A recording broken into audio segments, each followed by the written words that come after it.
കൊച്ചിയിൽ കോൺഗ്രസിന്റെ തദ്ദേശ തിരഞ്ഞെടുപ്പ് വിജയാഘോഷ വേദിയിൽ പ്രവർത്തകരെ ആവേശത്തിലാഴ്ത്തി രാഹുൽ ഗാന്ധി കേരളത്തെ ആർക്കും നിശബ്ദമാക്കാൻ കഴിയില്ല എന്നതിന്റെ തെളിവാണ് തദ്ദേശ തിരഞ്ഞെടുപ്പ് ഫലമെന്നും UDF അധികാരത്തിലെത്തുമെന്നും രാഹുൽ ഗാന്ധി പറഞ്ഞു. മഹാപഞ്ചായത്തോടെ കോൺഗ്രസിന്റെ നിയമസഭാ തിരഞ്ഞെടുപ്പ് പ്രചാരണത്തിനും തുടക്കമായിട്ടുണ്ട്. കോൺഗ്രസിന്റെ സംസ്ഥാന ദേശീയ നേതാക്കൾ മഹാപഞ്ചായത്തിൽ പങ്കെടുത്തു.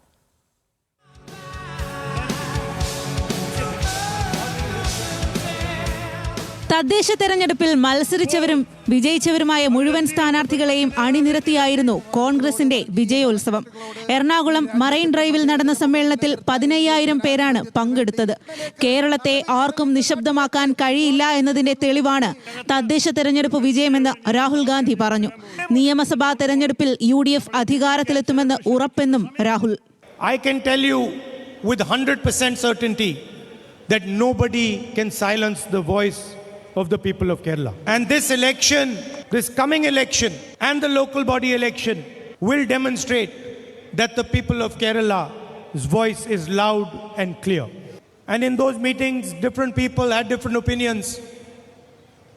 And I was very clear. In both those meetings, I said that the UDF is going to win the Panchayat elections and the Vidhan Sabha elections. കേന്ദ്ര സർക്കാർ നയങ്ങളെയും RSSനെയും രാഹുൽ ഗാന്ധി കടന്നാക്രമിച്ചു. ജനങ്ങളെ നിശബ്ദരാക്കാനുള്ള ശ്രമമാണ് ഭരണകൂടം നടത്തുന്നത് എന്ന് രാഹുൽ കുറ്റപ്പെടുത്തി. പ്രതിപക്ഷ നേതാവ് VD Satheesan, AICC general secretary KC Venugopal അടക്കമുള്ളവർ മുഖ്യമന്ത്രിയെയും സംസ്ഥാന സർക്കാർ നയങ്ങളെയും നിശിതമായി വിമർശിച്ചപ്പോൾ രാഹുൽ ഗാന്ധി കാര്യമായ കടന്നാക്രമണത്തിന് മുതിർന്നില്ല. KPCC അധ്യക്ഷൻ സണ്ണി ജോസഫ്, രമേശ് ചെന്നിത്തല, K സുധാകരൻ, ശശി തരൂർ, ദീപാദാസ് മുൻഷി, സച്ചിൻ പൈലറ്റ് തുടങ്ങിയവരും സമ്മേളനത്തിൽ പങ്കെടുത്തു. നിയമസഭാ തെരഞ്ഞെടുപ്പിൽ താഴെത്തട്ടിലെ പ്രചാരണ പരിപാടികൾക്ക് തുടക്കം കുറിക്കുക കൂടിയായിരുന്നു മഹാപഞ്ചായത്തിലൂടെ കോൺഗ്രസ്. ഉച്ചയ്ക്ക് 1:15 രാഹുൽ ഗാന്ധി നെടുമ്പാശ്ശേരിയിൽ വിമാനമിറങ്ങിയത്. തുടർന്ന് രണ്ടാമത് പ്രിയദർശിനി സാഹിത്യ പുരസ്കാരം പ്രൊഫസർ M ലീലാവതി ടീച്ചർക്ക് തൃക്കാക്കരയിലെ വീട്ടിലെത്തി രാഹുൽ സമ്മാനിച്ചു.